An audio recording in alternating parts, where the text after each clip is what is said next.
This is the classic fairy tale story of Rapunzel. It is brought to you by Stories to Grow By. Part 1. The Carpenter and His Wife. Once upon a time, there lived a carpenter and his wife. More than anything, they wanted a child of their own. At long last, their wish came true. The wife was going to have a baby. From the second floor window of their small house, the wife could see into the garden next door. Such fine, fresh rows of plants and flowers there were. But no one dared to go over the garden wall to see them up close, for the garden belonged to a witch. One day the wife was looking down at the garden from her window. How fresh-looking were those big green heads of lettuce! "It is just what I need to eat," said the wife to her husband. "You must go and get me some." "But we cannot," said the carpenter. "You know as well as I do that the garden belongs to the witch who lives next door." "If I cannot have that lettuce," said the wife, "I will not eat anything at all." What could the carpenter do?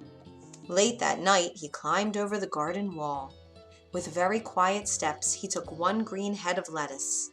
With more quiet steps he went back over the garden wall. His wife ate up the lettuce right away, but eating the lettuce only made her want more.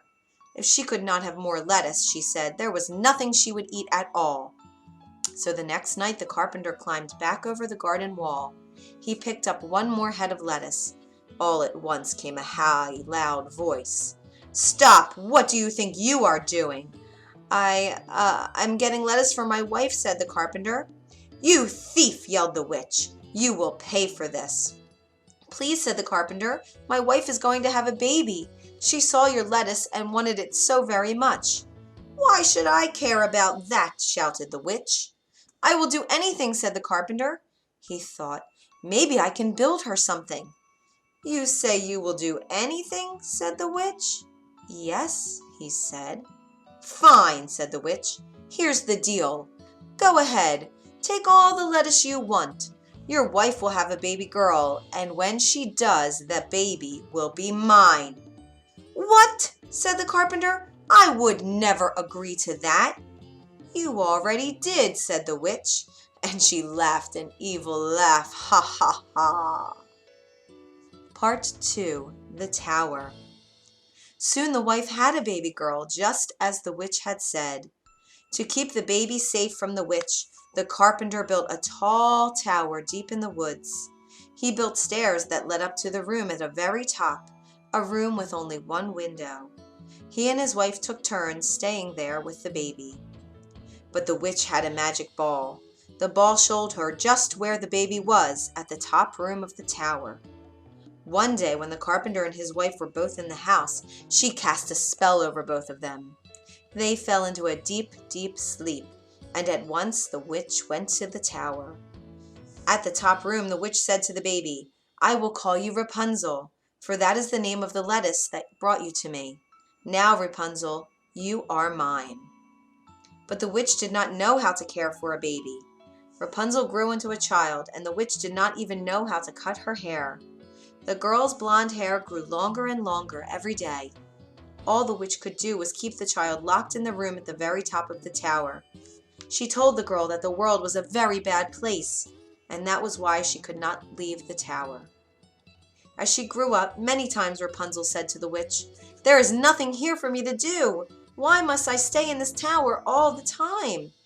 And the witch shouted back, "I already told you so many times. The world is a very bad place. Now go comb your hair and be quiet." "But is it really so bad out there? Sometimes I hear people laughing down below," Rapunzel would say. At such times the witch would yell, "How many times do I have to repeat myself? Don't listen to anything you see or hear out there. The world is much worse than you think. You will stay in this tower forever, Rapunzel, so get used to it." On her 12th birthday, Rapunzel said to the witch, "I do not care what you say anymore. I am so tired of staying here alone all the time. When you are gone, I will chip away at the door. I will make a hole. I will run down the stairs and outside no matter what you say." "Think again," said the witch. With her power, she made all the stairs in the tower fall down. She made the doors close up forever. Now there was no way for Rapunzel to escape. Part 3. The Singing Voice. By then, Rapunzel's hair had grown very, very long. Once the stairs were gone, when it was time for the witch to visit her in the tower, she would call from outside, "Rapunzel, Rapunzel, let down your hair." Rapunzel would throw her long blonde braid out of the window. The witch would grab hold of her hair like a rope, and that is how the witch climbed up to the tower wall to the window in Rapunzel's room. 5 long years went by. Poor Rapunzel! She knew she must stay in the room, but all she could do was to sing sad songs out of the window. Sometimes birds at the treetops would join in her songs. Then she would feel a little bit better, but not very much. One day, a prince was riding through the woods. He heard the most beautiful singing voice. Where was it coming from? He rode closer and closer to the sound. At last he came to the tower. "This is odd," he said, looking around the tower wall. "There is no door at the bottom, yet someone is singing at the very top. How does anyone get in or out of there?" Each day the prince came back to the tower. There was something about that voice that pulled him back. Who was that young woman singing at the top? Could he ever meet her? One day when the prince rode up, he saw an old woman standing at the bottom of the tower. He jumped behind the tree to hide. It was the witch. He heard her call out, "Rapunzel, Rapunzel, let down your hair." A long blonde braid was thrown out from a window at the very top. The old woman grabbed onto the braid, and she climbed the wall to the top of the tower. "Aha!" said the prince. "So that is how it is done." And he waited and waited.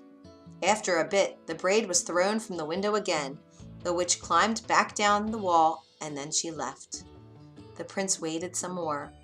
Then he stepped up to the tower. In a voice that sounded as much like the witch as he could, he called out, "Rapunzel, Rapunzel, let down your hair." In a moment, the same long blonde braid came out of the window. It worked, thought the prince, and he climbed up the wall of the tower. You can be sure that Rapunzel was very surprised to see the prince climb through her window. She had never seen a person up close before other than the witch, and never a man. "Who are you?" she said in fear. "Do not worry," said the prince. "I am a friend."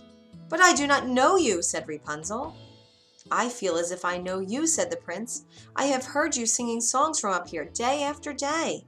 I love your voice, and I love it when the birds sing with you too." "Yes, I like that too," said Rapunzel.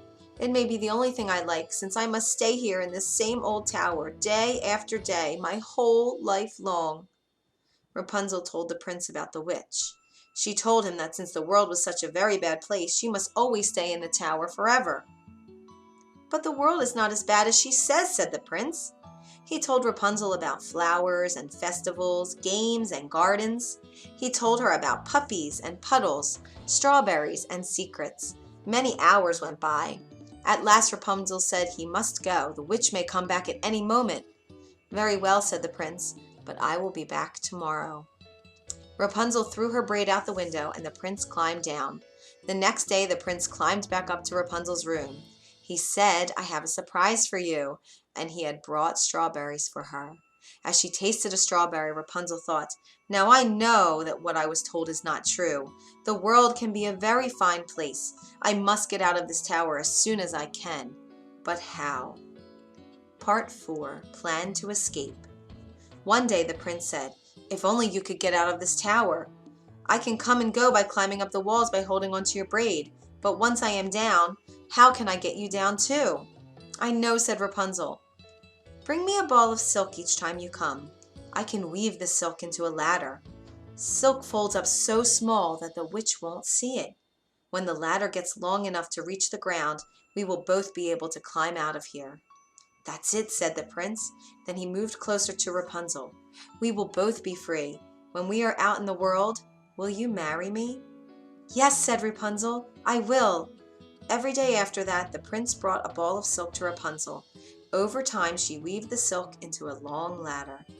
On Rapunzel's 18th birthday, the witch spoke to her in a sharp voice. "Before you open your mouth this time," said the witch, "know this. I am sick and tired of hearing you talk about how alone you are in this tower all the time. It isn't going to change, Rapunzel, forever." "Who says I'm alone in this room all the time?" said Rapunzel. "What?" said the witch. "Who has been up here with you?" No one," said Rapunzel at once in fear. I mean no one but you." The witch did not believe her. She started to look everywhere in the room for something to prove that someone else had been there. Soon she found the ladder. She held it up high in the air. She yelled, "What is the meaning of this?" "My friend the prince brought me the silk," said Rapunzel. "You will never see this prince again," yelled the witch. She took out a knife, snip, snap, and Rapunzel's lovely braid was cut off. Holding the braid in one hand, the witch laughed an evil laugh. Ha! With a stroke of her magic, Rapunzel was cast away to a faraway desert. Then the witch stayed in the tower room. She knew that soon the prince would come back. Part 5. The Last Climb. The witch did not have to wait long. Soon the prince was calling at the bottom of the tower in a voice that was supposed to sound like her own. "Rapunzel, Rapunzel, let down your hair." So that is how he did it, thought the witch. Holding tightly to one end of Rapunzel's braid, she threw the braid out the window. The prince took hold and climbed up. When he got to the window, he was much surprised to see the witch. "Where is Rapunzel?" he called out. "What have you done with her?" "You will never see your Rapunzel again," yelled the witch. The witch pushed the prince so hard that he lost hold of the window. Down, down he fell. The prince landed on some bushes below. That helped with the fall, but the bushes had very sharp thorns. Some of the thorns went into his eyes, and our poor prince was blind. Part 6. The Desert. For 2 years the poor blind prince wandered the world looking for Rapunzel. From morning to night he called for her, but it was no use. At last he reached a desert. One day he heard a beautiful voice singing. He thought, "I know that voice." It was his dear Rapunzel. He went closer and closer to the voice he knew so well. "My prince," called Rapunzel when she saw him. The two of them hugged tight. 2 tears of joy fell into the eyes of the prince, and all at once he could see again. And what happened next? Well, I'm sure you can guess. The prince and Rapunzel went back to the kingdom where the prince lived. They were married as soon as they could. The prince became king of the land and Rapunzel became queen, and the two of them lived happily ever after. The end. If you enjoyed this classic tale, you can find more at storiestogrowby.org.